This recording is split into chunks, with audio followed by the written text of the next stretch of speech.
Assalamualaikum warahmatullahi wabarakatuh. Selamat pagi, selamat datang di pembelajaran Bahasa Indonesia kelas 7. Baik anak-anak, untuk pertemuan hari ini saya akan memberikan materi tentang teks cerita fantasi. Yuk, langsung saja ya, apa sih sebenarnya cerita fantasi? Cerita fantasi adalah cerita yang bersifat imajinatif dan tidak pernah benar-benar terjadi di dunia nyata, alias khayalan dari penulis. Nah, kita juga perlu mempelajari ciri umum cerita fantasi.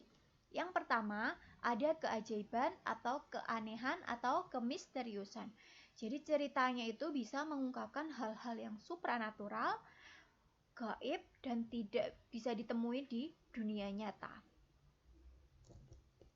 Kemudian yang kedua, ide ceritanya terbuka terhadap daya khayal penulis, tidak dibatasi oleh realitas atau kehidupan nyata.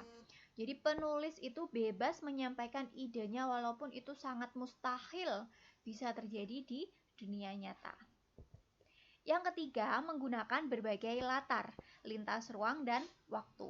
Misalnya menggunakan latar yang masih ada di kehidupan nyata maupun tidak. Contohnya ya, misalnya di dalam satu cerita ada menggunakan latar saat ini tahun 2021 dan menggunakan latar zaman penjajahan Belanda. Yang keempat, tokoh unik memiliki kesaktian.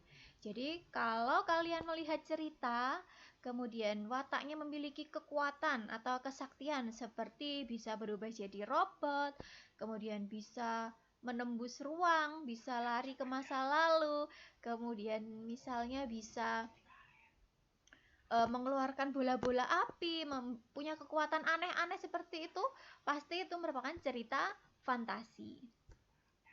Dan yang kelima, bersifat fiksi, bukan kejadian nyata, tapi dapat diilhami dari latar yang ada di kejadian nyata.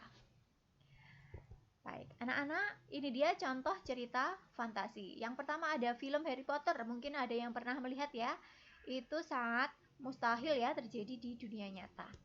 Yang kedua, yang suka Power Rangers, itu juga cerita fantasi. Kemudian yang suka film princess, misalnya ada Cinderella, Putri Salju, kemudian ada Rapunzel dan lain sebagainya, itu adalah contoh dari cerita fantasi.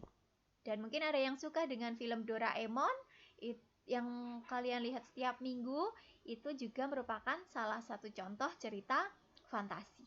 Baik anak-anak, untuk pertemuan hari ini cukup ya materinya. Kita bertemu lagi minggu depan. Saya akhiri, wassalamualaikum warahmatullahi wabarakatuh.